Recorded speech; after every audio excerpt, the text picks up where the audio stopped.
participe perfect tense ပေါ့နော် participe perfect tense နဲ့ပတ်သက်ပြီးတော့ဒီနေ့ဗီဒီယိုထဲမှာပြောပြပေးသွားပါမယ်အဲ့တော့ participe perfect tense ကိုပြောပြပေးမှာဖြစ်တဲ့အတွက်ကြောင့်မလို့ကျသင်နေကြအတန်းထဲမှာသင်နေကြအတိုင်းပဲပေါ့နော်သင်နေကြအတိုင်းပဲဒီစာအုပ်လေးကိုအရင်ဆုံးခေါ်လိုက်ပါမယ်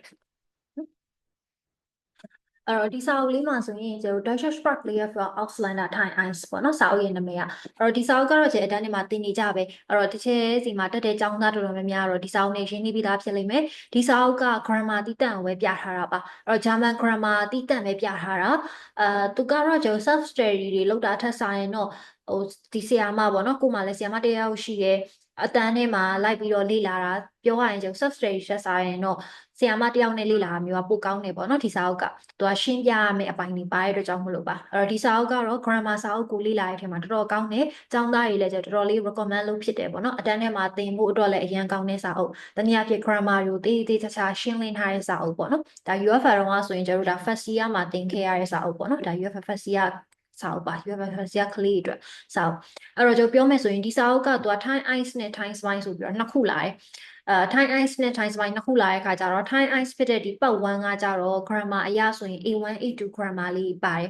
Thai Spine ကကျတော့8အထက်ပေါ့နော် B1 အထက် grammar တွေပါတယ်အဲ့တော့အခုကျွန်တော်ရှင်းသွားမှာက Thai Ice စာအုပ်ဖြစ်ပါတယ်ပေါ့နော် Thai Ice စာအုပ်ထဲကနေ grammar ကိုရှင်းသွားမှာအတန်းထဲမှာသင်တဲ့အတိုင်းပဲဒီဗီဒီယိုထဲမှာပြောသွားမယ်ပေါ့နော်အဲ့တော့ဒီဗီဒီယိုထဲမှာ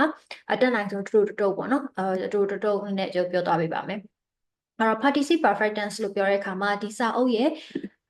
ဒီစာအုပ်ရဲ့ဒီမှာပေါ့နော် Martika enhance မှာရှိမယ်တော့ enhance ဆိုတာကြောင့် Martika အဲ့တော့သူ့ရဲ့ Martika ထဲမှာသူပေးထားတယ်perfect tense ဆိုရင်တော့ပုံမှန်အဖြစ်ကျစာမျက်နှာ100လောက်မှရှိရပေါ့နော်ဒီထဲမှာအဲ့တော့စာမျက်နှာ100လောက်ကိုထားလိုက်မယ်အဲ့ဒီဝန်းကျင်မှာရှိရပေါ့နော် participe perfect tenseဟုတ်ပြီအဲ့တော့ဒီမှာရှိမယ်အဲ့တော့စာမျက်နှာ105ပေါ့နော်စာမျက်နှာ105 site 100 font အဲ့တော့ site 100 font မှာ perfect ဆိုပြီးပေးထားတယ်အဲ့တော့ perfect ဆိုတဲ့သင်ခန်းစာလေးကျဘာမှပါလဲဆိုတော့ဒီ A1.1 ကျောင်းသား A1.1 သင်ထားတဲ့ကျောင်းသားတွေဆိုရင်လည်းပဲ A1.1 ရဲ့နောက်ဆုံးသင်ခန်းစာမှာပါတယ်ဟုတ်နော်အဲ့တော့ကိုကဘယ်စာအုပ်နဲ့သင်လဲပေါ့နော်သင်ရိုးစာအုပ်တွေကတော့ Schritter နဲ့သင်တာရှိရယ်Schritter Romansh တို့ပေါ့နော် Network တို့ဒါတွေရှိရယ်အစရှိသဖြင့် Schritter မှာဆိုရင်တော့3မျိုးရှိရယ် Schritter 3မျိုးလုံးမှာဆိုရင်လည်းဒါပုံမှန်အဖြစ်ဆိုရင်တော့နောက်ဆုံး lection ဇီးပန်းမှာတော့ပါတယ်တနည်းအားဖြင့် A1.1 ရဲ့နောက်ဆုံးသင်ခန်းစာတစ်ခုအနေနဲ့ perfect tense ကိုထည့်တယ် perfect tense ဆိုတာကတော့အတိအကျခေါ်ရင်တော့ participe perfect နော်အဲ့တော့ဒီထဲမှာစာရှင်းတဲ့လိုမျိုးအတန်းထဲမှာစာရှင်းတဲ့လိုမျိုးပြောသွားမှာဖြစ်တဲ့အတွက်ကြောင့်မလို့တခါရဲ့ note စာအုပ်ယူပြီးတော့တခါရဲ့ live မှတ်ဖို့လိုပါမယ်နော်တခါရဲ့ note စာအုပ်ယူပြီးတခါရဲ့ live မှတ်မယ်ဗီဒီယိုကနည်းနည်းတော့ကြာမယ်ပေါ့နော်ဒါတက်နိုင်သမျှတော့အတူဆုံးလေးတော့ပြောပြပါမယ်အဲ့တော့ participe participe perfect လို့ကျွန်တော်ခေါ်ရပေါ့နော် tense ကတော့တကယ်အပြည့်စုံဆိုရင် participe perfect အဲ့တော့ participe perfect ပေါ့နော် participe perfect လို့ခေါ်တဲ့ tense ကိုသူကတော့ဒီမှာအတူကောက်ပဲပေးထားတယ် perfect tense အဲ့တော့ဘာနဲ့တူလဲဆိုရင်လေအင်္ဂလိပ်မှာတိဆောက်တဲ့ပုံပေါ့နော်တိဆောက်တဲ့ပုံမှာဘာနဲ့တူလဲဆိုရင် present perfect ဖြစ်တဲ့အင်္ဂလိပ်မှာဆိုရင် has a plus but 3or has a plus but 3နဲ့တိဆောက်တဲ့ပုံစံဆင်နေပေါ့နော်ဒါကတော့ကျွန်တော်တိဆောက်တဲ့ပုံစံဆင်တာကိုပဲပြောတာအင်္ဂလိပ်ရဲ့အဲ့ Hasselblad battery ရဲ့အဓိပ္ပာယ်နဲ့တော့မဆိုင်ဘူးပေါ့နော်မသိတော့မတူကွက်တိတူနေရမျိုးတော့မဟုတ်ဘူးဂျာမန်မှာရှိတဲ့ participe perfect tense ဆိုတာကအင်္ဂလိပ်မှာရှိတဲ့ Hasselblad battery present perfect tense တဲ့တော့တိဆောက်တဲ့ပုံစံတူပါတယ်တိဆောက်တဲ့ပုံစံတူရပေါ့နော်အဲ့တော့ကျုပ်ဒီမှာဒီဟာလေးကိုပြန်ပြီးတော့မှတ်လိုက်မယ်ကိုကဒီစာအုပ်ထဲမှာ participe perfect အဲ့တော့ participe perfect tense လို့ရေးလိုက်မယ်ပေါ့နော်ကိုယ့်ရဲ့စာအုပ်ထဲမှာဒီ tense ကိုလေ့လာဖို့အတွက်ဒီ tense ကတအားအရေးကြီးရယ်နော်ဒီ tense ကိုသိရတော့မှဒါကျုပ်ပြန်ပြီးတော့အသုံးချတာအဆင်ပြေမှာအဲ့တော့ participe perfect tense ကိုသွားမယ်ဆိုတော့အခုကျုပ်ဒီမှာနည်းနည်းလေး intro ပြောမယ်ပေါ့နော်အခုဒီနေ့သွားမှာက participe perfect tense ဂျာမန်မှာကကျတို့အရန်ကိုအရေးကြီးတဲ့ tense တွေထဲမှာ2မျိုးရှိမယ်ပေါ့နော် participe perfect ရှိရယ်နောက်တစ်ခု preteritum ဆိုပြီးတော့ရှိရယ် preteritum ဒီမှာရေးလိုက်မယ်ပေါ့နော် preteritum ဆိုပြီးတော့ tense လည်းရှိသေးတယ်ဒါနောက်ထပ်အတိတ်ကာလပြတဲ့ tense နောက်တစ်ခုပေါ့နော်အဲ့တော့participe perfect နဲ့ preteritum နဲ့ tense နှစ်ခုလုံးကအတိတ်ကာလပဲပြတာအတိတ်ကာလပဲပြတဲ့အခါကျတော့စင်တာကဘာနဲ့စင်လဲဆိုရင် preteritum လို့ပါတော့ကျတော့အင်္ဂလိပ်မှာတိဆောက်တဲ့ပုံစံကြည့်ရင် buff to လိုမျိုးဥပမာ go ဆိုရဲသွားတီကနေ went သွားခဲ့တီဆိုတဲ့ပုံစံမျိုးဒါကကျတိဆောက်တဲ့ပုံစံတူတာကိုပြောတာနော်ကျောင်းသားတွေမှားတာလွယ်အောင်လို့ပေါ့နော်အဲ့တော့မှားတာလွယ်အောင်လို့အဲ့တော့ကျ participe perfect ဆိုတာကအင်္ဂလိပ်မှာဆိုရင် Hasselblad battery ပေါ့နော် Hasselblad battery ရဲ့တိဆောက်ပုံအတိုင်းပဲ has နဲ့ have နဲ့ဖြစ်တဲ့အတွက်ကြောင့်ဂျာမန်မှာ haben နဲ့သွားမှာ ဟာဘန်ရဲ့အနောက်က participle စပိုင်းရဲ့တိဆောက်လိုက်မှာ participle စပိုင်းကတော့ကိုကကြံမှာเนาะအင်္ဂလိပ်မှာဆိုရင်လည်းကြံရတယ်အဲ့ဒါမဲ့ preterite တုံဆိုရဲနောက်ထပ် tense တစ်ခုရှိသေးတယ်အဲ့ဒါကိုတော့ general အဖြစ်ကျ A2 လောက်မှလာတတ်တယ် A2 level လောက်မှပါတတ်တယ်ပေါ့เนาะ preterite တုံကို detail တော့ပါတာကြတော့အဲ့ preterite တုံဆိုရဲ tense လည်းရှိရဲ့အဲ့ preterite တုံဆိုရဲ tense ကကြတော့အင်္ဂလိပ်မှာစင်တာပေါ့เนาะတိဆောက်တဲ့ပုံစံစင်တာကကြတော့ buff 2သဘောမျိုးနဲ့တိဆောက်တာစင်တယ်တနည်းအားဖြင့်ကျအလွယ်မှတ်ရမယ်ဆိုရင် preterite တုံဆိုရဲ A2 လောက်မှပါမယ် tense ကကြတော့အင်္ဂလိပ်မှာ buff 2ဆိုတဲ့ပုံစံမျိုးလေးနဲ့တိဆောက်သွားတဲ့ပုံစံတူတယ်စကားလုံးတိဆောက်တဲ့ပုံစံတူတယ် participle perfect ကကြတော့အင်္ဂလိပ်မှာဆို buff 3ပေါ့နော် buff 3ဖြစ်တဲ့ has plus buff 3ပုံစံမျိုးလေးနဲ့တိဆောက်တဲ့ပုံစံတူတယ်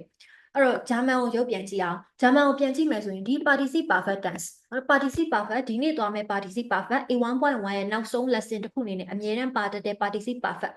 အဲ့တော့ဒီ participle perfect ရော preterite တုံရောကဂျာမန်မှာကြတော့နှစ်ခုလုံးကအတိတ်ကာလကိုပြတာအဲ့တော့ဒီနှစ်ခုလုံးအတိတ်ကာလအနေနဲ့သွားတယ်နှစ်ခုလုံးသွားပြီးသွားတဲ့ခါကျသူတို့ကဘာကွာလဲဆိုရင်ဂျာမန်မှာ expression စကားပြောတာနဲ့ schreiben အရေးနဲ့ကွာတာ general အားဖြင့်ပေါ့နော် general အားဖြင့်ဆိုရင် expression စကားပြောပြီးဆိုရင် participle perfect ကိုကျုပ်သုံးတယ်အဲ့တော့ participle perfect ကိုဆို expression အတွက်သုံးတယ်စကားပြောတဲ့အခါမှာအတိတ်ကာလဖြစ်ရမယ်ပေါ့နော်အတိတ်မှာဖြစ်ခဲ့ပြီးသွားပြီဂျာမန်မှာကျတော့လေဒီနှစ်ခုလုံးကအတိတ်ပဲဒီနှစ်ခုလုံးကအတိတ်ပဲအတိတ်မှာပြီးသွားပြီအခုလက်ရှိကာလနဲ့လုံးဝမဆိုင်တော့အတိတ်မှာအဲ့ကိစ္စကလုတ်ခဲ့ပြီးသွားပြီအဲ့အဖြစ်အပျက်ကအတိတ်မှာပြီးဆုံးသွားပြီအခုကာလနဲ့လုံးဝမဆိုင်တော့အဲ့ဒီခါတွေကိုပဲအဲ့လိုမျိုးအခြေအနေတွေကိုပဲ participle perfect ဒါမှမဟုတ် preterite နဲ့သုံးတယ်အဲ့ဒါလေးတစ်ခုသတိထားမယ်နော်ဂျာမန်မှာကျတော့ဒီ participle perfect ရော tense နှစ်ခုဖြစ်တဲ့ participle perfect tense ရောခုန A2 လောက်မှပါမယ်ဆိုရဲ preterite tense ရောကသူကဘယ်အချိန်မှာသုံးလဲဆိုရင်အတိတ်ကာလတွေကိုဖော်ပြတဲ့အခါမှာသုံးတယ်အဲ့အတိတ်ကာလကအဖြစ်အပျက်တွေကိုယ့်ရဲ့လှုပ်ဆောင်မှုတွေဒါမှမဟုတ်အဖြစ်အပျက်တွေကအခုချိန်မှာလုံးဝမတက်ရောက်တော့ဘူးအတိတ်ကာလမှာပြီးသွားခဲ့ပြီအတိတ်ကာလမှာပြီးသွားခဲ့တဲ့အဖြစ်အပျက်တွေကိုဖော်ပြတဲ့အခါမှာပဲဂျာမန်မှာ participle perfect tense ဒါမှမဟုတ် preterite tense ဆိုပြီးတော့သုံးတယ်ပေါ့နော်အဲ့တော့ကျွန်တော်နောက်တစ်ခုထပ်ပြီးတော့ပြောမယ်expression စကားပြောတဲ့အခါ participle perfect tense ကိုဂျာမန်မှာစကားပြောတဲ့အခါမှာပဲသုံးတယ်စကားပြောတဲ့အခါမှာသုံးတယ်ပေါ့နော်စကားပြောတဲ့အခါမှာသုံးတယ် preterite တုံကြတော့ general အဖြစ် schreiben စာရေးတဲ့အခါမှာကျုပ်သုံးတယ်ဒါကတော့ language ကသတ်မှတ်ထားတာပေါ့နော် language ကသတ်မှတ်ထားတာကြတော့အတိတ်ကာလပဲစကားပြောမယ်ဆိုရင် participle perfect ကိုသုံးမယ်schreiben စာရေးမယ်ဆို preterite တုံသုံးမယ်ဒါကတော့ language ကသူကသတ်မှတ်ထားတဲ့ပုံစံအဲ့တော့ language ကသတ်မှတ်ထားတဲ့ပုံစံတော့ဒီလိုပုံစံပဲသို့တော်လည်းပဲတကယ်တမ်းကတော့ကျွန်တော်အသုံးများတာဒီ general ပေါ့နော်ဒီ general အသုံးနှုန်းအပြင်မှာစကားပြောတဲ့ခါကျအသုံးနှုန်းမှာပို့ပြီးအသုံးများတော့ participle perfect အဲ့တော့ဒီ participle perfect ကိုပဲသူ့ရဲ့ regal senior အတိုင်းပဲ expression မှာလည်းသုံးတယ်ပြီး schreiben မှာလည်းပုံမှန် informal ဆိုရင်သုံးတယ်ပေါ့နော်သုံးလို့ရပါတယ် informal ဆိုရင် schreiben ဖြစ်တဲ့ writing မှာလည်းသုံးလို့ရပါတယ်ရပါမယ်နော်ဒါလေးတစ်ခုအဲ့တော့ detail တော့ကျွန်တော်ဒီလောက်ပဲအရင်ပြောလိုက်မယ်ပေါ့နော်အဲ့တော့ကျွန်တော်ဒီဟာလေးသွားမယ် participle perfect ကဒီနေ့ highlight ဖြစ်တဲ့အတွက်ကြောင့်မလို့ပြန်ပြီးပြောပေးမယ်တခါလေးကိုယ်စာအုပ်ထဲမှာကြည့်နေတယ်တခါလေးလိုက်မှတ်မယ်ပေါ့နော်အဲ့တော့လိုက်မှတ်ပါမယ် participle perfect tense ဒီနေ့သွားမယ် participle perfect tense အရင်အရေးကြီးရဲ့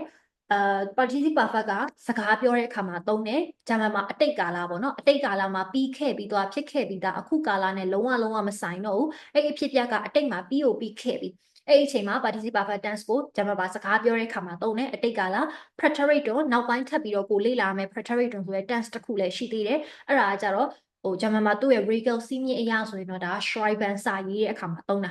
သို့တော်လည်းပဲဒါကတော့ expression နဲ့ schreiben အပြောနဲ့အရေးပေါ့နော် expression ကစကားပြောတာ schreiben ကရေးတာအဲ့တော့အပြောနဲ့အရေးဆိုပြီးတော့စကားပြောတာနဲ့ခွဲထားတော်လဲပဲတကယ်တမ်းအပြင်မှာသုံးတာကကြတော့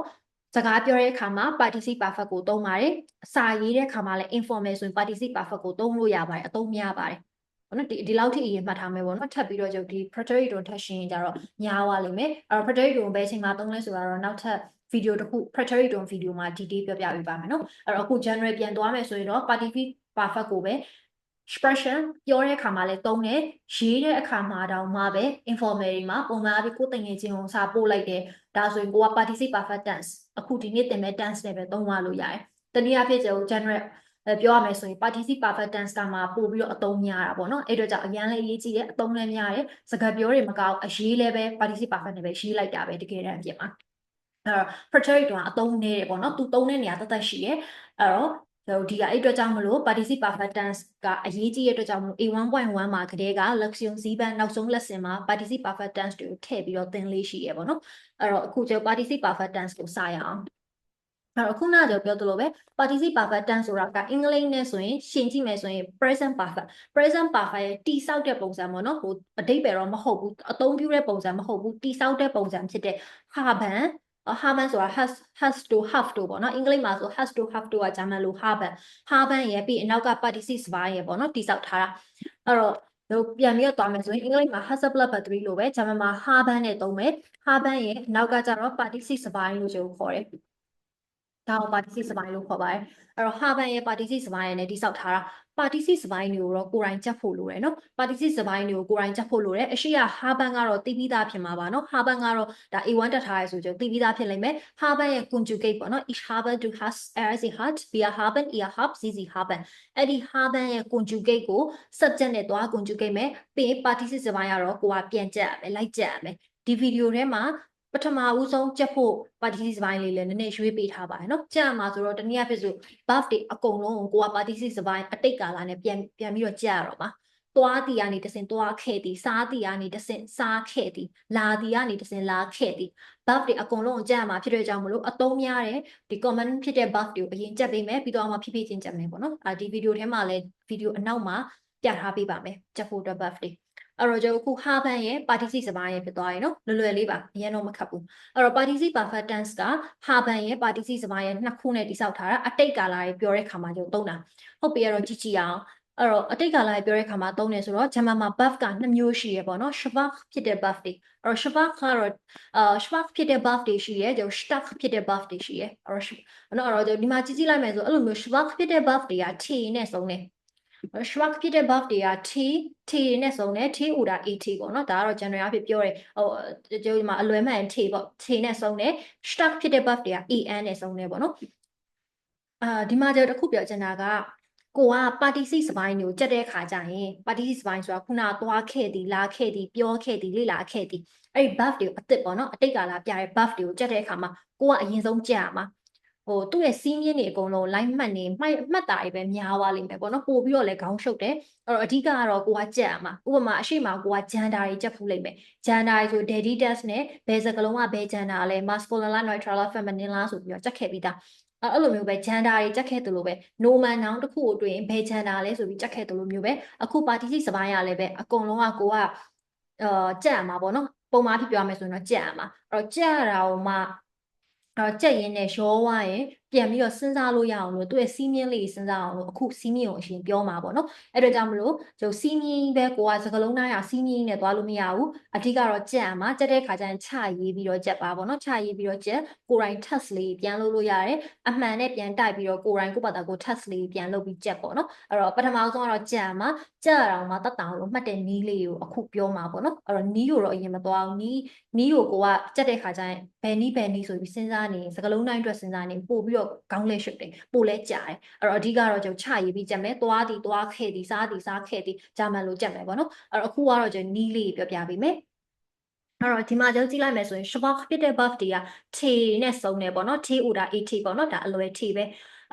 t နဲ့ဆုံးတယ် stark ဖြစ်တဲ့ verb တွေကဂျာမန်မှာ en နဲ့ဆုံးတယ်အဲ့တော့အခုကျွန်တော်ဒီမှာကြည့်လိုက်မယ်နည်းနည်းလေး zoom in လုပ်လိုက်မယ်နော်အဲ့တော့ကျွန်တော်ဒီမှာကြည့်လိုက်မယ်ဆိုရင် schwach ဖြစ်တဲ့ verb တွေပေါ့နော် schwach ဖြစ်တဲ့ verb တွေကျွန်တော်ကြည့်လိုက်တဲ့အခါမှာ kaufen ဆိုတဲ့ verb တွေ့လိမ့်မယ်အဲ့တော့ဂျာမန်မှာလေ verb တွေကအခု participle perfect ပေါ့နော်သူကတော့ participle perfect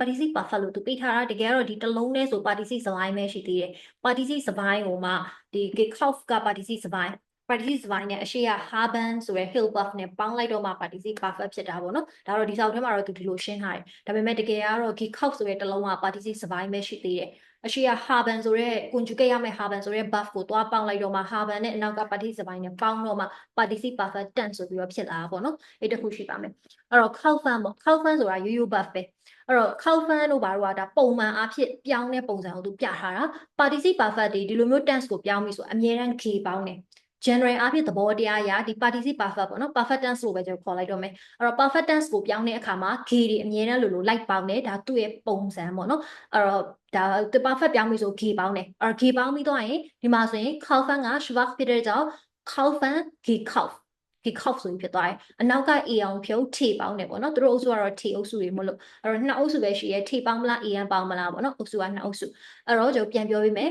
ဒါ number 1ကကြတော့လေအုပ်စုတွေသူက1 2 3လို့ခွဲထားတာ number 1အုပ်စုက general အုပ်စုပုံမှန်အားဖြင့်ဆို participle perfect tense ကိုပြောင်းပြီးဆိုရင် number 1လို့မျိုးနဲ့ပြောင်းပါအမြဲတမ်း number 1နဲ့ပြောင်းတယ်ခေါက်ဖန်းကနေတစ်စင်ပုံမှန်အားဖြင့်ခုနပြောသလိုပဲ g ပေါင်းတယ် perfect tense ကိုပြောင်းပြီးဆိုရင် g အမြဲတမ်းပေါင်းတယ်ပြီးတော့မှဒါနောက်က t ပေါ့နော်ဒါလေးကတော့ကိုယ်တိုင်လိုက်ကြက်ပေးမယ်ခေါက်ဖန်းဆိုရင် g ခေါက်ဖြစ်သွားတယ်ခေါက်ဖန်း g ခေါက်ဒီလိုမျိုးကြက်ရမှာပေါ့နော်ခြာရေးပြီးတော့ကြက်ပေးမယ်နောက်တစ်ခု စုမာခန်ဆိုပြန်စဉ်းစားကြည့်မယ်စုမာခန်ပိတ်တီဆိုတဲ့အဓိပ္ပာယ်ပေါ့နော်စုမာခန်က tramba oder on tramba ပြန်စဉ်းစားကြည့်အောင်စုမာခန်ဆိုတဲ့ verb ပေါ့နော် tramba oder on tramba ခွဲလို့ရတဲ့ verb လားခွဲလို့မရတဲ့ verb လားအဲ့တော့စုမာခန်ဆိုတဲ့ verb ကစုဆိုတဲ့ prefix ပေါ့နော်သူ့ရဲ့ prefix ရှေ့ဆက်ပုံနဲ့မာခန်ဆိုတဲ့ verb ကခွဲလို့ရတယ်အဲ့တော့ဂျာမန်မှာခွဲလို့ရတဲ့ triumvirate verb နေရှိရနော်ဒါကိုကိုက A1.1 တော့ပြီးခဲ့တယ်ဆို A1.1 မှာ lexion 4မှာပါလိမ့်မယ် general အဖြစ်ဆိုရင်နော်အဲ့တော့ဒါကတော့ဟို short တဲ့တင်လို့ပေါ့နော်မြန်မာပြည်မှာတော့ short တဲ့တင်တဲ့သူကတော့နည်းနည်းပိုများတယ် short တဲ့တင်ကိုကင်တဲ့သူပိုများတယ်ပေါ့နော်အဲ့တော့ short တဲ့မှာလည်းကြည့်လို့ရတယ် short တဲ့ 4မှာဆိုရင်လည်းဒါ triumvirate verb နေ triumvirate verb ဆိုတာဘာကိုပြောရလဲဆိုရင်စုနဲ့စားတဲ့ verb မှန်သမျှအကုန်ခွဲမှာစုဆိုတာခွဲလို့ရတဲ့ရှေ့ဆက်ပုံနော် prefix လို့ခေါ်လဲရတယ် possible လို့ခေါ်လဲရတယ်စုနဲ့စားတာအကုန်ခွဲ and aus of ဘောနော်အဲ့တော့ဒါတွေပေါ့နော် and I စရှိတဲ့ပြပေါ့နော် also vita စရှိတဲ့ပြ etc အဲ့တော့ကျွန်တော် also vita su and aus of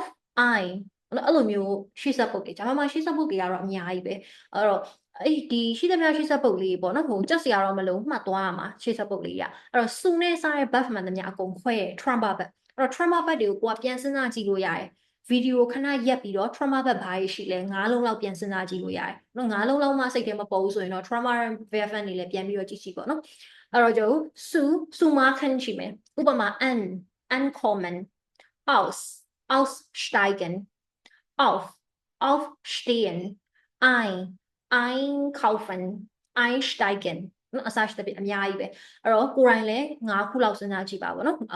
အဲ့တော့ကျွန်တော်အခု triumvirate verb တွေကိုပြန်သွားမယ်အဲ့တော့ဒီလိုမျိုး verb တွေဂျာမန်မှာရှိသမျှ triumvirate ခွဲလို့ရတဲ့ verb မှန်သမျှအကုန်လုံးက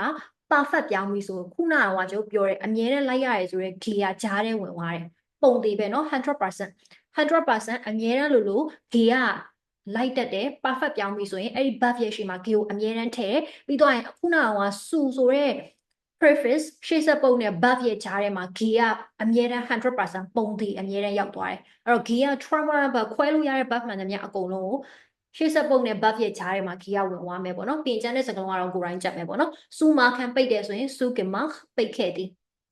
နောက်တစ်ခု femitan ကိုသွားရအောင်သူက verb တွေကိုအုပ်စုတစ်မျိုးစီနဲ့ပြတာနော်ပထမအုပ်စုနံပါတ်1ကကြတော့ပုံမှန်ပြောင်းတဲ့ပုံစံဟို buff တော်တော်များများပြောင်း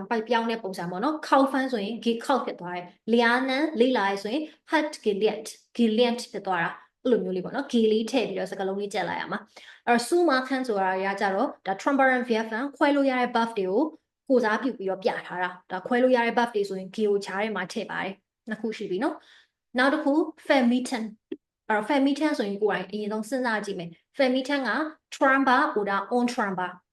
ခွဲလို့ရတဲ့ buff လားခွဲလို့မရတဲ့ buff လား femitan ဗီဒီယိုခဏ pause ပြီးတော့စဉ်းစားလို့ရတယ်နော် femitan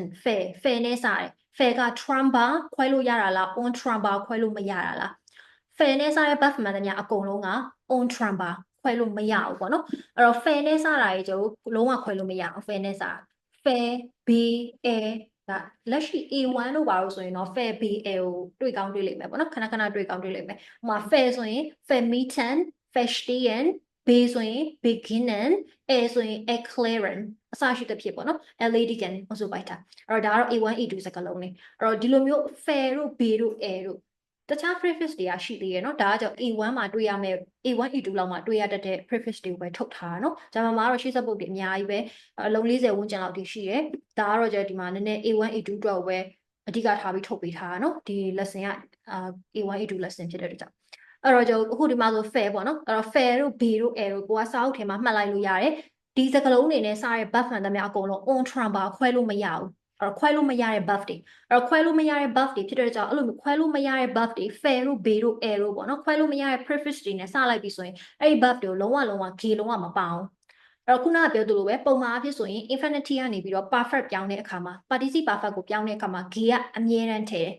g ကိုအမြဲတမ်းထည့်တယ်ဒါပေမဲ့ ultramarine VFN ခွဲလို့မရတဲ့ buff တွေဆိုရင် g ကိုလုံးဝကိုပြန်မထည့်ပါဘူး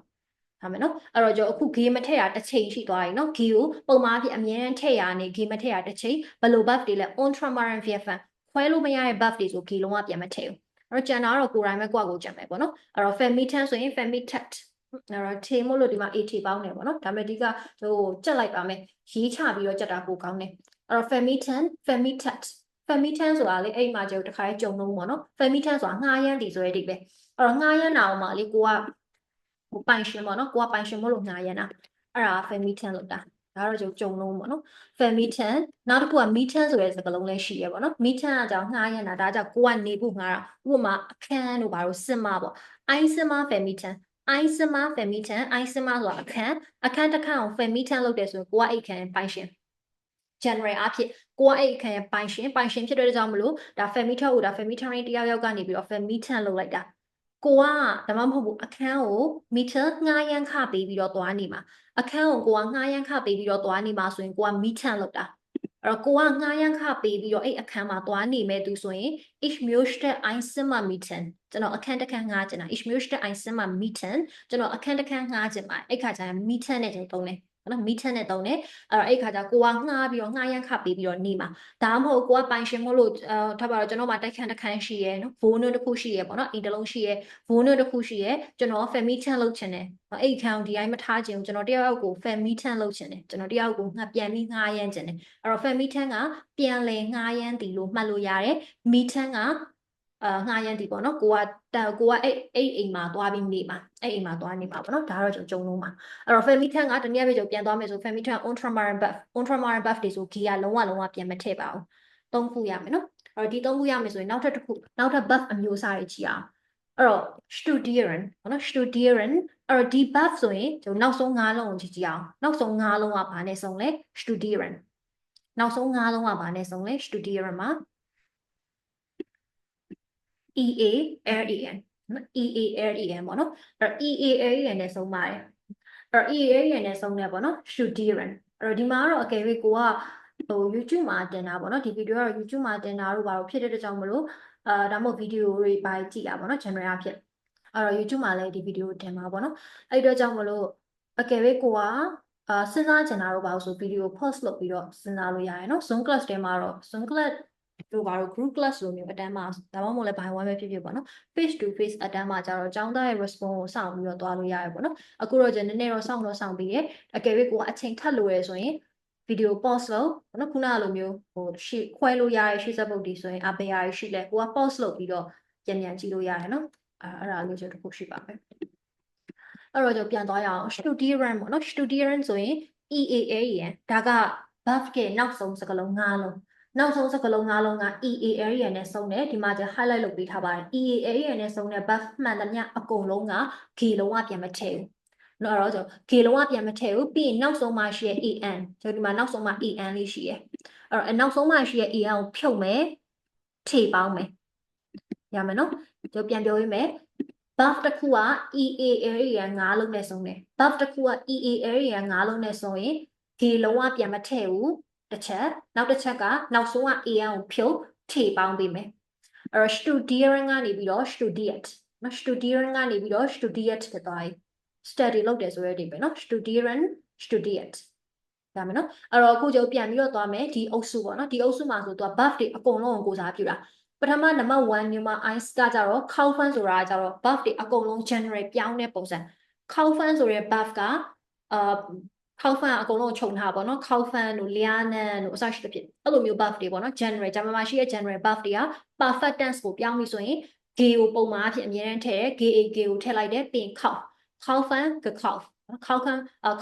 gekauft ဖြစ်သွားတယ်စုမာခံ Trumperis buff ခွဲလို့ရတဲ့ buff မှန်သမျှအကုန်လုံးက G ကကြားထဲမှာသွားရှိမယ်ရှေ့ဆက်ပုံနဲ့ buff ရဲ့ကြားထဲမှာ G ကအမြဲတမ်းဝင်သွားမယ် Zugemach Zugemach ပဲဖြစ်ဖြစ် uncommon ဆိုရင် uncommon ဟိုဆိုလိုက်တာပေါ့နော်ဘယ် buff မှာဆို Trumperis buff တွေအကုန်လုံးပြီးတော့ Femitan own Trumperis buff ခွဲလို့မရတဲ့ femitan fair နဲ့စတာ b နဲ့စတာ a နဲ့စတာပေါ့နော်ဒါကတော့အစရှိသဖြင့်အဲ့တော့ဒီလိုမျိုးစတဲ့ buff ဒီလိုမျိုးရှေ့ဆက်ပုတ်တွေခွဲလို့မရတဲ့ရှေ့ဆက်ပုတ်တွေနော် b ဆို b နဲ့စတဲ့ buff မှန်သမျှအကုန်ခွဲလို့မရဘူး ultramarine ထဲကိုဝင်သွားတယ် a ဆို a နဲ့စတဲ့ buff မှန်သမျှအကုန် ultramarine ခွဲလို့မရတဲ့ buff တွေဝင်သွားတယ်အဲ့လိုမျိုး buff မှန်သမျှအကုန်လုံးကသူကကျွန်တော် K လုံးဝပြန်မထည့်ဘူးလုံးဝ K ပြန်မထည့်ဘူးဂျမမာ perfect ပြောင်းလို့ဆိုအမြဲတမ်း K ပြန်ပေါင်းတယ်ဒါပေမဲ့ K မထည့်တဲ့အချိန်က2ချိန်ပဲရှိတယ်2ချိန်ပဲရှိတာအောင်မှာ ultramarine ပြန်ခွဲလို့မရတဲ့ buff တွေဆို K ပြန်မထည့်ဘူးပြီးနောက်တစ်ခုက EAAN EAAN ဆိုတဲ့စကားလုံး၅လုံးနဲ့စုံတဲ့ buff မှန်သမျှအကုန်လုံး K ပြန်မထည့်ဘူးအဲ့တော့ကျွန်တော် femitan ဆိုရင် femitat ဖြစ်သွားမယ် studieren ဆိုရင် studiet အဲ့တော့ EAAN နဲ့စုံတာ studieren ရှိရယ် functioneren ရှိမယ် riskieren ရှိမယ်ဘာလို့အစရှိတဲ့ဖြစ်ပေါ့နော်ဒီလိုမျိုး buff တွေရှိမယ်အဲ့တော့ EA ရနဲ့ဆုံးတာအဲ့တော့ဒီထိရပါမယ်နော်ဒီထဲမှာကျွန်တော်မှတ်လို့ရတယ်အရှိရကျွန်တော်ပြောလို့ပဲပုံမှန်ဖြစ်တော့ကြက်ရမှာနော်ကိုကဟိုစကလုံးတစ်လုံးဒီဘက်စကလုံးတော့တွဲပြီးကြက်ရမှာဟိုကြက်တာအောင်မှာကြက်ရတာတတ်တာအောင်လို့ပေါ့နော်အကယ်ကိုကကြက်ရင်းနဲ့မိတ်သွားရဲဆိုရင် buff လေးကိုပြန်ကြည့်လိုက်လို့အဲ့ buff က trumper ခွဲတဲ့ buff ဆို K ကိုကြားထဲမှာထည့်မယ်ခွဲလို့မရတဲ့ buff ဆို K ကိုလုံးဝပြန်မထည့်ဘူး EA ရန်ဆိုတဲ့ဆုံးတဲ့ buff ကိုကကြက်ထားတာမိတ်သွားရဲဆိုရင် AM ဖြစ်AM ကိုထိပေါင်းနေပေါ့နော်ပြီးရင် K လုံးဝပြန်မထည့်ဘူးအဲ့လိုမျိုးလေးနဲ့မှတ်နီးလေးနဲ့ပြန်ပြီးဟိုဘေးနားကနေကိုကကာယံထားလို့ရတယ်ပေါ့နော်ကိုကကြက်ထားတဲ့ဟာကိုမိတ်သွားရဲဆိုရင်အဲ့တော့နောက်တစ်ခုကိုသွားမယ် Schnacker VFN နေအဲ့အုပ်စုကကြတော့လေ तू က buff stand လေးပါပြောင်းသွားတတ်တာအဲ့တော့ buff stand ဆိုတာဘာကိုပြောရလဲဆိုရင်ဒီမှာ buff လေးတစ်လုံးကျုပ်တွေ့မယ် Findan ဆိုတဲ့ buff တွေ့ရင် AN က Anton ပေါ့နော်အဆုံးသတ် AN ဆိုတာ Anton အဲ့တော့ AN ဆိုတာ Anton ဖြစ်ပြီးတော့ကျန်တဲ့ Fin ဆိုတဲ့စကားလုံးလေးကကြတော့ buff stand လို့ခေါ်ရပေါ့နော်အဲ့တော့ဒီ buff stand မှာရှိရဲပြောင်းပြီဆိုရင်လည်း तू ကများသောအားဖြင့် vocal ဖြစ်တဲ့ vowel တွေကိုဦးစားပေးရပေါ့နော် R A E O U တွေကိုဦးစားပေးပြီးတော့ तू ပြောင်းတတ်တယ်ဟိုပြောင်းတဲ့ပုံစံကတော့ကိုကလိုက်ကြံရမှာပေါ့နော်အဲ့တော့ FEND ဆိုရင် buff stand အဲ့ဒီထဲမှာ E ဆိုတဲ့ vocal ဖြစ်တဲ့ vowel လေးကပြောင်းသွားတယ်ဒါများသောအားဖြင့် vocal လေးတွေပြောင်းနေပေါ့နော် E ကနေတစ်စင်းသူတို့ vocal လေးချင်းချင်းပဲ R A E O U ဂျားတွေကပဲပြောင်းတာများတယ်သူတို့အချင်းချင်းထဲရပဲများသောအားဖြင့်အဲ့တော့ E ကနေတစ်စင်း U လို့ပြောင်းသွားတယ် Findan ကနေတစ်စင်း Gefunden နော် Gefunden ဖြစ်သွားတယ်အဲ့တော့ထုံးစံတိုင်းမှာပဲ perfect ပြောင်းပြီဆိုရင် G ကိုထည့်တယ်နော် perfect ပြောင်းပြီဆို G ကိုထည့်တယ်ပြီးတော့ရင် Findan ကို Gefunden စကားလုံးလေးပြောင်းသွားအဲ့တော့တစ်ခါလေးကြာရင်လည်းစကားလုံးမပြောင်းခောက်ဖန်းဆိုခောက်ဆိုတဲ့အတိုင်းလေးပဲပေါ့နော်တချို့စကားလုံးလေးပြောင်းတတ်တယ်အဲ့ဒါလေးလည်းကျွန်တော်သတိထားပေးမယ်ကိုကြက်တဲ့အခါကျရင် Findan Gefunden ရှာတွေ့သည်ပေါ့နော်ရှာတွေ့ခဲ့သည်ဒါမှမဟုတ်ထင်သည်လို့လည်းဘာသာပြန်လို့ရတယ် Findan အဓိပ္ပာယ်နှစ်ခုရှိသည်နှစ်ခုရှိတယ်ထင်တယ်ဆိုတဲ့အဓိပ္ပာယ်ရယ်ရှာတွေ့သည်ဆိုတဲ့အဓိပ္ပာယ်ဟိုထင်တယ်ဆိုရင်ကျတော့ကိုယ့်ရဲ့အမြင်တစ်ခုခုပေါ့နော်ကိုယ့်ရဲ့ mind တစ်ခုခုကိုဖော်ပြတဲ့အခါမှာကျွန်တော်သုံးတာ Findan ထင်တယ်ဆိုပြီးတော့ဒါမှမဟုတ်ရင်ရှာတွေ့သည်ပေါ့နော်ဒါတော့ပစ္စည်းပိုင်း Valorant ဖြစ်သွားတယ်ပျောက်သွားတဲ့အခါမျိုးမှာပြီးတော့နောက်တစ်ခု Eyelader ဆိုရင်ပြန်စဉ်းစားကြည့်အောင် Trumba oder on Trumba ဗီဒီယို pause လုပ်ပြီးတော့ခဏစဉ်းစားလို့ရတယ် Trumba oder on Trumba ခွဲလို့ရလားမရလား Eyelader အဲ့တော့ Eyelader ဆိုရင် Trumba ပေါ့နော် I နဲ့စားရယ်နော် I နဲ့စားရယ် buff မှန်တယ်များအကုန်ခွဲတယ်ဂျာမမှာ an I aus off ပေါ့နော်အစားရှိတဲ့ဖြစ်ပေါ့နော် Eyelader ဆိုတဲ့အဓိပ္ပာယ်က invite လုပ်တယ်နော် invite လုပ်တယ်ဖိတ်ကြားသည်ဆိုတဲ့အဓိပ္ပာယ် invite ဖိတ်ကြားတယ် eyeliner ဆိုရင် I နဲ့စရတဲ့အတွက်ကြောင့်မလို့ဒီ buff က trumper အဲ့တော့ခုနကကျွန်တော်ပြောသလိုပဲစူမာခန့်လိုပဲခွဲလို့ရတဲ့ trumper buff တွေဆိုရင် G ကအမြဲတမ်းကြားရဲဝင်သွားတယ် G ကအမြဲတမ်းကြားရဲဝင်တယ်နော် G ကအမြဲတမ်းကြားရဲဝင်တယ် eyeliner ဆိုရင် eyeliner ဖြစ်သွားတယ်နော်စကလုံးလေးကတော့ကိုကလိုက်ကြက်ရမှာနော်ခုနကပြောသလိုပဲစကလုံးလေးကတော့ကိုကကြက်ရမှာအဲ့တော့ eyeliner invite လုပ်တယ်ဖိတ်ကြားသည်ကနေတစ်စင်ဖိတ်ကြားခဲ့သည် eyeliner beginner B နဲ့စတယ်အဲ့တော့ကျွန်တော်ပြန်စဉ်းစားကြည့်အောင်နော်ဗီဒီယို pause လုပ်ပြီးစဉ်းစားမယ် begin စတင်သည်ဆိုရဲ beginner ဆိုရဲ verb trumba oder on trumba ခွဲလို့ရလားမရဘူးလား B နဲ့စတာအဲ့တော့ B နဲ့စတာက on trumba ခွဲလို့မရအောင် B နဲ့စတဲ့ verb မှန်သမျှအကုန်ခွဲလို့မရအောင်နော်အပေါ်မှာလည်း fail တော့လည်းခွဲလို့မရအောင်အဲ့တော့ခွဲလို့မရတဲ့ verb တွေကကျွန်မမှာ K ကိုလုံးဝပြန်မထည့်ဘူးအဲ့တော့ပုံမှန်အဖြစ် perfect tense ကိုပြောင်းပြီးဆိုရင်စကားလုံးတွေက K လေးပါပြီးတော့ကိုကလိုက်ကြရတာဒါပေမဲ့ကျွန်မမှာ K မထည့်ဘူး perfect tense ပြောင်းတော့လည်းပဲ K မထည့်တာနှစ်ချိန်ပဲရှိရဲ့ဘယ်အချိန်ဖြစ်မလဲပြန်စဉ်းစားကြည့်အောင်ဗီဒီယို pause လုပ်လို့ရတယ် perfect ပြောင်းတဲ့အခါကျရင် K ပြန်မထည့်တဲ့အချိန်နှစ်ချိန်ပဲရှိရဲ့အဲ့တော့ကျွန်တော် on traumatic VFN နေနော်ခွဲလို့မရတဲ့ buff တွေဆိုရင်ဒီလုံးဝပြန်မထည့်ဘူး on traumatic VFN on traumatic VFN မှာဘယ်လိုခွဲမလဲအရှိမ fair b a အဲ့လိုမျိုးစကားလုံးတွေနဲ့စနေရမျိုးပေါ့နော်ဒါတွေက on traumatic VFN ခွဲလို့မရတဲ့ buff တွေပြီးတော့ရင်နောက်တစ်ခုကကျတော့ EA area နဲ့စုံတဲ့ buff တွေပေါ့နော်ဒီမှာနော် student လိုမျိုး EA area နဲ့စုံတဲ့ EAAN ဆိုတဲ့စကားလုံး၅လုံးနဲ့စုံတဲ့ verb မှန်သမျှအကုန် on trauma ခွဲလို့မရအောင် sorry မှာလို့EAAN နဲ့စုံတဲ့ verb မှန်သမျှအကုန်လုံးကျတော့ K လုံးဝပြန်မထည့်ဘူးပြောတာဟုတ်နော်အဲ့တော့ပြန်ပြီးသွားမယ်ဆိုရင်ခွဲလို့မရတဲ့ verb တွေ fair တို့ be တို့နဲ့စာနော် on trauma VFN တွေရဲ့ပြီးနောက်တစ်ခုကကျတော့ studieren တို့ပါတော့ပေါ့နော် EAAN နဲ့စုံတဲ့သူကရိုးရိုး verb ပဲနော်EAAN နဲ့စုံတဲ့ verb မှန်သမျှအကုန်လုံးလို့ဒါကြီးစဲပဲ K လုံးဝပြန်မထည့်ဘူးနှစ်ချိန်ရှိမယ်ပေါ့နော်အဲ့တော့ဒီထိရမယ်လို့ထင်ပါတယ်နော်အဲ့တော့ကျွန်မဒီထိမရရှင်မေးချင်တာရှင်လည်းကျွန်တော်မေးလို့ရပါတယ်ပေါ့နော်ဟုတ်ပြီအဲ့တော့ကျွန်တော်ကြည့်ကြည့်အောင်အဲ့တော့ဒါကကြတော့သူ့ရဲ့ပထမဆုံး buff ပေါ့နော်ဒါမူရင်း buff ဒါပထမဆုံးဗီဒီယိုလေးကတော့ရှေ့ကောင်းရှေ့နိုင်တဲ့အတွက်ကြောင့်မလို့အကယ်ဗီဒီယိုကအရင်ရှေ့သွားရဲဆိုရင်ဗီဒီယို part 1 part 2ဆိုပြီးလုပ်ထားပါမယ်ပေါ့နော် part 1 part 2ဆိုပြီးခွဲထားပါမယ်အကယ်ဗီဒီယိုအရင်ရှေ့သွားရင်ပုံမှန်ဖြစ်အတန်းထဲမှာဆိုရင်လည်းဒါ grammar အကြီးဖြစ်တဲ့ကြောင့်မလို့အတန်းထဲမှာဆိုရင်လည်းတစ်ချိန်လောက်ယူပြီးတော့ရှင်းတယ်ပေါ့နော်တစ်ချိန်လောက်ယူပြီးတော့အပြန်အလှန်ចောင်းသားနဲ့အပြန်အလှန်ပြောရင်းနဲ့ရှင်းတာဖြစ်ရတဲ့ grammar အကြီးဖြစ်တဲ့အတွက်ကြောင့်မလို့အကယ်ရှင်းတာကြာသွားရင် part 1 part 2ခွဲထားပါမယ်ပေါ့နော်အဲ့တော့ကြည့်ကြည့်အောင်အဲ့တော့သူဒီအောက်မှာဂျာမန်လိုရှင်းပေးထားပါတယ်စာအုပ်ရဲ့အောက်မှာနော် participle perfect အဲ့တော့ das participle perfect တဲ့ဒီလိုမျိုး participle perfect tense ကတဲ့ had the falsible ဆိုတာ prefix ကိုပဲပြောတာနော်ရှေ့ဆက်ပုတ်အဲ့တော့ရှေ့ဆက်ပုတ် K လေးလိုက်တတ်တယ်ခုနကကျွန်တော်ပြောသလိုပဲ participle perfect tense ကအမြဲတမ်းလို့အဲ့ perfect tense ကိုပြောင်းပြီးဆို K ကိုအမြဲတမ်းပြန်ထည့်အမြဲတမ်းပဲနော်အမြဲတမ်းပြန်ထည့်ဒါပေကျွန်တော်ဒီမှာဆိုရင်ဒါပေမဲ့လည်းဒီအမှနည်းနည်းကြော်ကြည့်လိုက်မယ်နော် falsible K ရှစ်နှစ်မတီးရှိဘူးဂေဆိုတဲ့စကားလုံးပြန်မပါလာတဲ့အချိန်ကကြတော့ by ultramar VFN ခွဲလို့မရတဲ့ buff တွေ V ဆိုတာကဲ့သို့ Femiton beginner အဲ့လိုမျိုး Femiton တို့ beginner တို့လိုမျိုးခွဲမရတဲ့ buff တွေဆိုရင်ဂေလုံးဝပြန်မထည့်ဘူး order by VFN of EAAN ပေါ့နော် EAAN နဲ့ဆုံးတဲ့ buff တွေဆိုလည်းဂေကိုလုံးဝပြန်မထည့်ပါဘူးအဲ့တော့ဂေကိုလုံးဝပြန်မထည့်တာနှစ်ချိန်ပဲရှိပါမယ်နော်အဲ့တော့ကိုကစာအုပ်ထဲမှာတစ်ခါတည်းမှတ်ထားမယ်နော်language လေ့လာတဲ့ခါကျရင်ခေါင်းထဲမှတ်ထားတဲ့ဆိုင်စာအုပ်ထဲမှတ်မှာပို့အဆင်ပြေရနော်အဲ့တော့ကိုယ့်ရဲ့စာအုပ်ထဲမှာတစ်ခါတည်းမှတ်ပါမယ်အဲ့တော့ကျွန်တော်ဒီမှာပြန်ပြီးတော့သွားမယ်ဒီမှာနည်းနည်းကြော်လိုက်တဲ့ဟာအဲ့တော့ gay ကအမြဲတမ်းလို gay ကပြန်ပါတယ်ဒါပေမဲ့ gay မပါတဲ့အချိန်ကဒီမှာ highlight လုပ်ထားလို့ရတယ် on trumper တွေ EAN တွေအကယ်၍ trumper ကfan ခွဲလို့ရတဲ့ buff တွေ V ကဲ့သို့ sumakan ailaden အဲ့လိုမျိုးပေါ့နော်ခွဲလို့ရတဲ့ buff တွေဆိုရင်တော့ state case vision possible on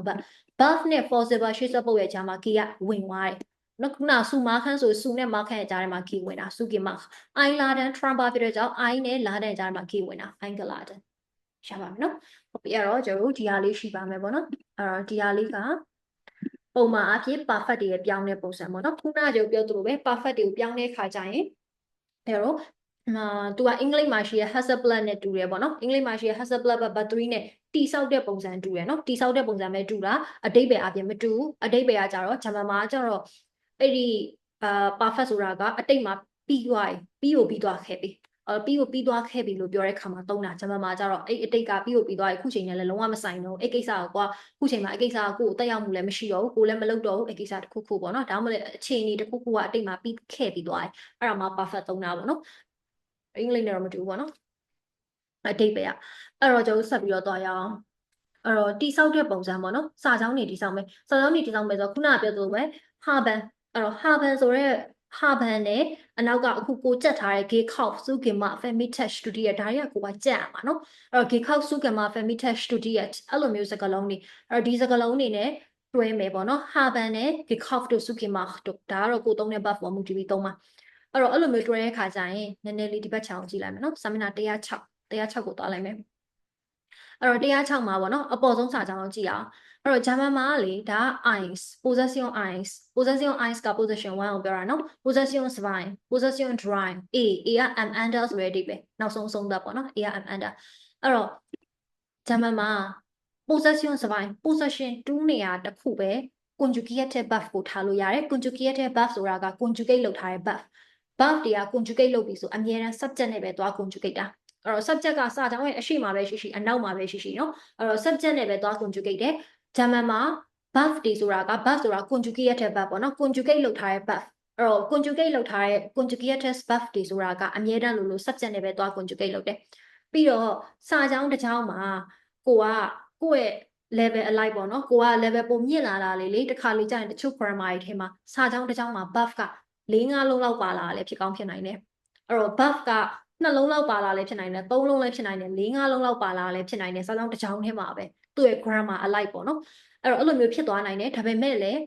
းစာကြောင်းတစ်ကြောင်းမှာ buff ကဘယ်နှလုံးပဲရှိနေပါစေအမြဲတမ်း conjugate လုပ်ရတဲ့ conjugate တဲ့ buff ကကျွန်မမှာအမြဲအဲ့တစ်ကြောင်းမှာတစ်လုံးပဲရှိရယ် general အဖြစ်ပေါ့နော် general အဖြစ်ဆိုကြတော့ဒါစာကြောင်းတစ်ကြောင်းမှာ buff က၄-၅လုံးလောက်ဖြစ်သွားနိုင်တယ် grammar အရာသို့တော်လည်းပဲသူက conjugate တဲ့ buff conjugate လုပ်ထားတဲ့ buff က possession စပိုင်းဒုတိယနေရာမှာပဲအမြဲတမ်းရှိတာအဲ့တော့ possession စပိုင်းကအမြဲတမ်းဒုတိယနေရာမှာပဲရှိရပြီးတော့ကြောင့်အခုကျမှကြည့်အောင် gekauft ပေါ့နော်ဝယ်ခဲ့သည်စာကြောင်းလေးဖတ်ကြည့်မယ် Ich habe mir gestern ein Buch gekauft အဲ့တော့ ich habe mir gestern ပေါ့နော် gestern ဆိုတာမနေ့က yesterday အဲ့တော့မနေ့တော့ ein Buch စာအုပ်တစ်အုပ်ကို gekauft ဝယ်ခဲ့ပါတယ် gekauft ဆိုတာ kaufen ကနေလာတာနော်အဲ့တော့ဒီမှာ verb ကနှလုံးပါလာတယ် haben ဆိုတဲ့ verb ကခုနကပြောထားတယ် haben ဆိုတဲ့ verb ပေါ့နော်ဒါဟိုလိုမျိုး Hasselblad battery လိုမျိုးလေးအဲ့တော့ Hasselblad ဖြစ်တဲ့ကြောင့်မလို့ haben ဆိုတဲ့ verb ကိုအရှိက ich ဆိုတဲ့ subject နဲ့လာ conjugate တယ် haben ဆိုတဲ့ verb တစ်လုံးပါတယ် gekauft ဆိုတဲ့ verb ပါတယ် gekauft ဆိုတာကြာကျွန်တော်ပြောရရင် Auswendig lernen အလွတ်ကျက်ထားတာ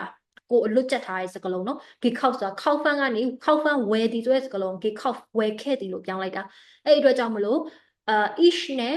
sorry ich နဲ့မဟုတ် haben နဲ့ပေါ့နော်haben က haben ကလာတာ haben ဆိုတဲ့ verb ပါတယ် gekauft ဆိုတဲ့ verb ပါတယ်အဲ့တော့ gekauft ဆိုတာကအလွတ်ကျက်ထားတာ Auswendig lernen လောက်ထားတာဖြစ်တဲ့ကြောင့်မလို့အခု perfect တွေကိုပြန်ပြီးအသုံးချတဲ့အခါကျရင်အဲ့ဒီကိုကျက်ထားတဲ့စကားလုံးအသေးပေါ့နော်စကားလုံးအသေးဖြစ်တဲ့ gekauft တို့ဘာလို့ကစာကြောင်းတစ်ကြောင်းရဲ့ am under နောက်ဆုံးကိုရောက်သွားတယ်သူလည်းဒီမှာရေးထားတယ် das participle perfect participle perfect ဆိုတာတက်ဆိုင်နော်ခုနကပြောသလို participle စပိုင်းတကယ်တမ်းနော် gekauft တို့ gefunden တို့က participle စပိုင်းအဲ့တော့ဒီ participle စပိုင်းတွေက steht am under der Sätze စာကြောင်းရဲ့နောက်ဆုံးမှာသွားထားတာသူ့နောက်မှာဘာဆိုဘာစကားလုံးမှထပ်ထားလို့မရတော့ဘူး gekauft တို့ gefunden တို့ gefahren တို့ရဲ့နောက်မှာသူကနောက်ဆုံးမှာဘယ်စကားလုံးမှထပ်ထားလို့မရတော့ဘူး a ဆိုတာ am under ဆိုတဲ့အဓိပ္ပာယ် am under ဆိုတဲ့အဓိပ္ပာယ်နဲ့စာကြောင်းတစ်ချောင်းလုံးသူပြောလိုက်တဲ့စာကြောင်းတစ်ချောင်းလုံးအကုန်လုံးပြီးအောင်ပြောလိုက်တယ်ရေးလိုက်တယ်ပြီးတော့မှနောက်ဆုံးမှာသွားထားတာ gekauft gefunden အဲ့တော့ haben ဆိုတဲ့ verb ပေါ့နော်ဒါ help verb ဖြစ်တဲ့ haben က possession စပိုင်းဒုတိယနေရာမှာဝင်နေအဲ့ဒီ haben possession စပိုင်းကိုပဲ conjugate လုပ်မှာဂျာမန်မှာလေအဲ့ possession စပိုင်းက possession 2ဖြစ်တဲ့ possession စပိုင်းကအမြဲတမ်းလို verb ကတစ်လုံးပဲလာထားလို့ရတယ်ဘယ်တော့မှ verb နှလုံးမဖြစ်ဘူးပေါ့နော် possession စပိုင်းဖြစ်တဲ့ဒုတိယနေရာမှာ verb ကတစ်လုံးပဲလာထားလို့ရတယ်အဲ့ verb ကလည်း conjugate တဲ့ verb တနည်းအားဖြင့် conjugate လုပ်ထားတဲ့ verb တစ်လုံးသာလျှင် possession စပိုင်းမှာယက်တည်ခွင့်ရှိတယ်အဲ့ဒါကြောင့်မလို့အရှိမကိုကလေ့လာဖို့လိမ့်မယ်ပေါ့နော် modal verb နေMoldavia fan လို့ပါအောင်နော် Ich kann sehr gut kochen ကျွန်တော်ကောင်းကောင်းချက်ပြုတ်နိုင်တယ် Ich kann sehr gut schwimmen ကျွန်တော်ရေကောင်းကောင်းကူးတတ်တယ်လို့အဲ့တော့ကဆိုလဲ Ich kann နော် Moldavia fan နော်Ich kann sehr gut schwimmen ကျွန်တော်ရေကောင်းကောင်းကူးတတ်တယ်ဒါ schwimmen ဆိုတဲ့ main verb ကစာကြောင်းရဲ့ am under the sex ဖြစ်သွားတယ်စာကြောင်းရဲ့နောက်ဆုံးသွားထားတာ kann က können ဆိုတဲ့ verb ကနေ conjugate လုပ်ထားတာဒုတိယနေရာမှာအဲ့တော့ဂျာမန်မှာ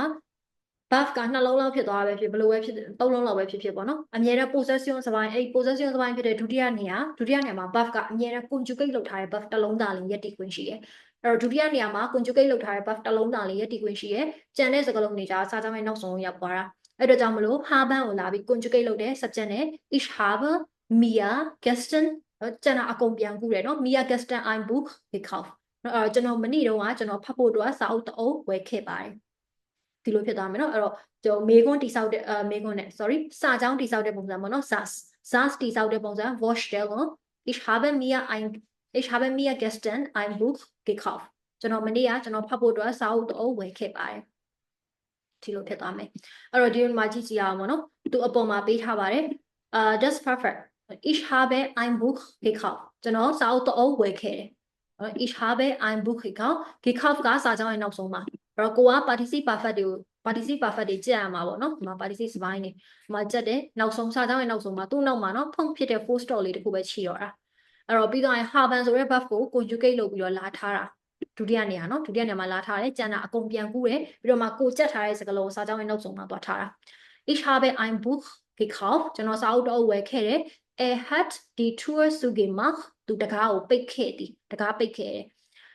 sie hat das Zimmer vermietet သူမကဒီအခန်းကိုပြန်လည်ငှားရမ်းခဲ့သည်နော်ငှားရမ်းတာနော်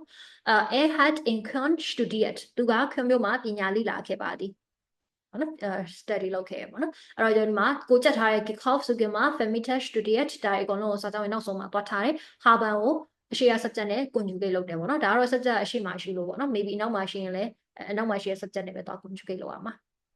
ဒီထိရမယ်လို့ထင်ပါတယ်နော်ပြီးတော့ကျွန်တော်မှကြည့်အောင်ဒီဘက်ချမ်းမှာအဲ့တော့ဒီဘက်ချမ်းမှာဆိုလဲ highlight လေးလုပ်လိုက်မယ် verb တွေက နောက်ဆုံးနေမှာပဲ gefunden eingeladen begonnen နော်ဒီ verb ရဲ့နောက်မှာဘာဆိုဘာမှထားလို့မရဘူးပြီးရင်အရှိမ haben ဆိုတဲ့ verb ကို conjugate လုပ်ထားတယ်နော် haben ရှိမယ် hat ရှိမယ်စသဖြင့်အဲ့တော့ ich habe das Geld gefunden ကျွန်တော်ပတ်စံရှာတွေ့ခဲ့တယ် Geld ကပတ်စံနော်ကျွန်တော်ပတ်စံရှာတွေ့ခဲ့တယ် hat mich eingeladen သူကျွန်တော်ကိုဖိတ်ကြားခဲ့တယ် hat mich eingeladen သူကျွန်တော်ကိုဖိတ်ကြားခဲ့တယ်ဒီ Vorstellung hat schon begonnen Vorstellung ပေါ့နော် Vorstellung ကတော့အဓိပ္ပာယ်အများကြီးပဲကြောင့် introduction လို့လည်းပြောလို့ရတယ် performance လို့ပါပြောလဲရတယ် performance လို့ပြောလိုက်တဲ့ခါကျရင်ဟိုပြဆက်ရဲ့ performance ပဲဖြစ်ဖြစ်ပေါ့နော်အဲ့တော့ဒီမှာဆိုလဲတင်ဆက်ပြသမှုပေါ့တင်ဆက်ပြသမှုကစတင်ခဲ့ရပေါ့နော်ဥပမာကျဟိုပြဆက်ကြည့်ရဆိုလဲပြဆက်ရုပ်ရှင်ကြည့်ရဆိုလဲရုပ်ရှင်ပေါ့နော်သုံးလို့ရတယ်အဲ့တော့ဒီ Vorstellung hat schon begonnen Vorstellung ကစတင်ခဲ့ပါပြီဒီအဓိပ္ပာယ်နော်အဲ့ရှုံးကတည်းကဒီမှာ already ဆိုတဲ့အဓိပ္ပာယ်ဒီဘက်ရှုံးက already အဲ့တော့ကျွန်တော်ပြန်ပြီးကြည့်မယ်ဆိုရင်ကိုကြက်ထားတဲ့ gekauft zu gemacht vermietet studiert ဒါတွေအကုန်လုံးနောက်ဆုံးမှသွားထားတာပင် haben လေးကိုလာပြီးတော့ conjugate လိုက်တဲ့ဒုတိယနေရာမှာအဲ့တော့ verb တွေကအများကြီးကြာမှာဆိုပေမဲ့လည်းဟိုပထမဆုံးခုမှစကြက်မဲ့သူတွေအတွက်ပထမဆုံး comment ဖြစ်တဲ့စကားလုံးတွေပြင်ရွှေ့ပေးမယ်နော်